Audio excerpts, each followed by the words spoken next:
لیستی موچەی مانگی 5 ڕەوانەی بەغداکرا و پێدەچێت پێش دەژن فەرمانبەران جیفانیان گەرم ببێتەوە. وەزارەتی پەروەردەش بڕیارێکی گرنگی دا و چیتر ئەوە نەما یەکەمەکانی سەراستی پۆلی دوانزەی بێنە سەر شاشە و ڕابگەیەندرێن.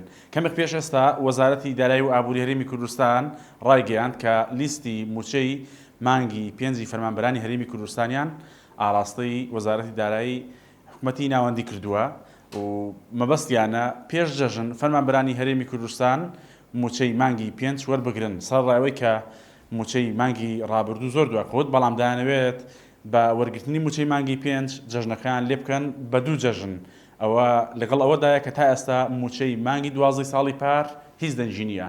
کەمێک پێش ئێستا وەزارەتی پەروەردەی هەرێمی کوردستان چەند بڕیارێکی گرنگی لەبارەی یەکەمەکانی سەراستی پۆلی دوانزەی ئامادەیی ڕاگەیاند.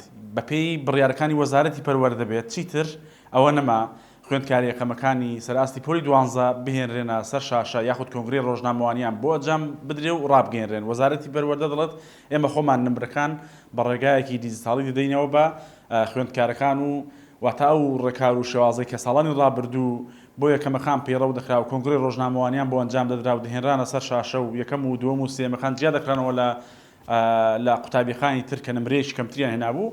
ئەوە نەما وە داوا دەکات پەروەردەکانیش بە هەمان شێواز پابند بن بە و ڕێکارە گەر بە پێچەوانەوە ڕێکارێکی جیاواز بگرنە بەر و ڕام بگەێن و مەراسیم و بۆنە و خەڵاتیان پێشەش بکەن ئیجراعات لەگەڵ ئەو پەروەردانە دەکرێت.